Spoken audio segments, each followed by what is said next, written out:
Good morning friends, स्वागत है आपका अपने चैनल MCQ वाला में। आज हम स्टार्ट करने वाले हैं यूपी बोर्ड क्लास 12 की क्वेश्चन आंसर की सीरीज, जो आपके बुक से ही है।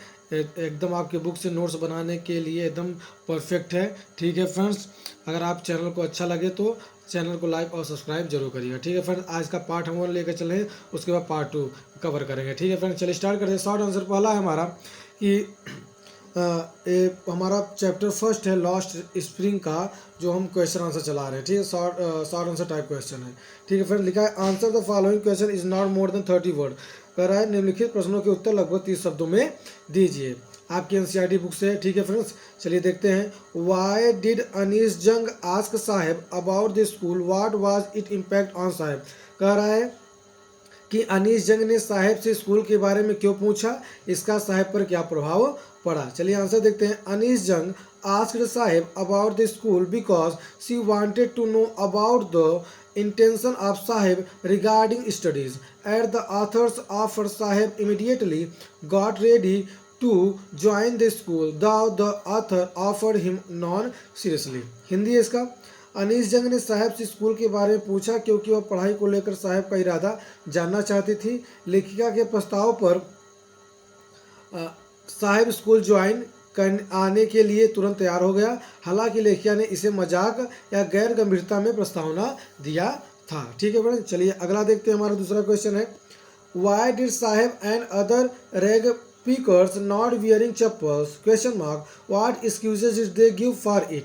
साहेब और दूसरे कूड़ा बिनने वाले चप्पल क्यों नहीं पहनते थे, इसके लिए उन्होंने क्या कारण दिया। आंसर देखते हैं। Sahib and other rag pickers did not wearing chappals because it their tradition to wander barefoot, and they did not like to wear also. They excused that their mother did not give them for the self.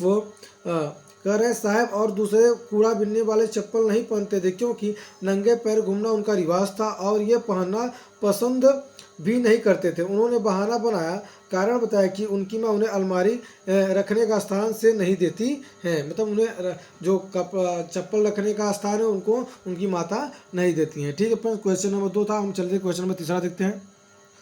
Question number तीसरा है, how many rag pickers used to live in Seemapuri Delhi, how did they settle there. कह रहे सीमापुरी दिल्ली में कितने कूड़ा बिनने वाले रहा करते थे, वे वहाँ कैसे स्थापित हुए। तो आंसर है, in Seemapuri Delhi more than 10,000 rag pickers used to live. They have lived there for more than 30 years, as they are the squatters who came from Bangladesh in 1971. कह रहे सीमापुरी दिल्ली में 10,000 से ज़्यादा कूड़ा बिनने वाले रहा करते थे।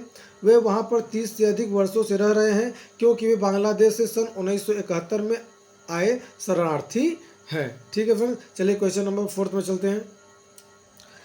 क्वेश्चन नंबर 4 का reference, what was the meaning of garbage for children, what did they find in it question mark. बच्चों के लिए कूड़े का क्या मतलब था, उसमें उन्होंने क्या मिलता था। चलिए देखते हैं answer. For children garbage was wrapped in wonder, in it they sometimes found rupee, even a 10 rupees note, and before they didn't stop scrambling in hope of finding more. करे बच्चों के लिए कूड़ा गंदगी कचरे का ढेर आश्चर्य से भरा हुआ लिपटा हुआ खजाना होता था। उसमें उन्हें कभी रुपया मिल जाता था यहाँ तक कि 10 रुपये का नोट, और इसलिए वे ढूंढना ही रोकते थे,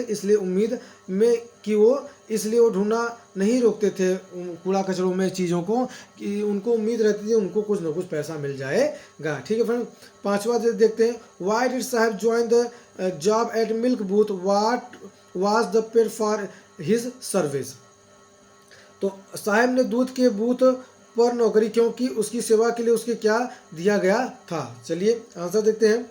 साहब join the milk booth tea stall because of poverty, there he was paid 800 rupees and all his meals, but he had to work harder and boundedly there because he was no longer his own owner master. कह रहा है साहब ने दूध की दुकान, चाय की दुकान, गरीबी के कारण छोड़ी नौकरी। वहाँ पर उसे 800 पूरे दिन का भोजन दिया जाता था, परंतु उसे कठिन मेहनत करनी पड़ती थी और बंधुआ तथा क्योंकि वह अब स्वयं का मालिक नहीं था, इसलिए बंधुआ होकर उसको क्या करना पड़ता था, काम करना पड़ता भैया कि वो अपने जैसा काम नहीं कर सकता था, अपनी मर्जी से, उसको मालिक की मर्जी से काम करना पड़ता था।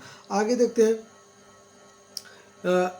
क्वेश्चन नंबर हमारा है 6, who was Mukesh, where did he belong and what was his ambition. तो कह रहा है मुकेश कौन था, वह कहाँ से था, संबंध रखता था, उसका क्या लक्ष्य था। तो Mukesh was a young boy belonging to the bangle making family from Firozabad. His ambition was different from his family as he wanted to become a motor mechanic. Mukesh एक किशोर था जो फिरोजाबाद की चूड़ी बनाने वाले परिवार के संबंध रखता था। उसका लक्ष्य उसके परिवार से भिन्न था क्योंकि वह एक मोटर मैकेनिक मिस्त्री बनना चाहता था।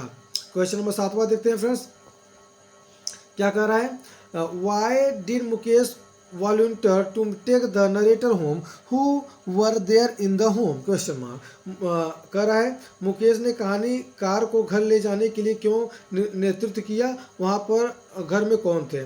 तो Mukesh volunteered to take the narrator to his home because his house was being rebuilt and he wanted to show it to her. In the home there were many members as Mukesh's elder brother, his brother's wife, Mukesh's father's grandmother and few animals. तो कह रहा है मुकेश ने कहानीकार को घर ले जाने के लिए नेतृत्व इसलिए किया क्योंकि उसका घर दोबारा बनाया जा रहा था और वहाँ उसको दिखाना चाहता था घर में बहुत से सदस्य, जैसे मुकेश का बड़ा भाई, उसके बड़े भाई की पत्नी, मुकेश के पिता और दादी और कुछ जानवर भी थे। ठीक है फ्रेंड्स, आगे देखते हैं।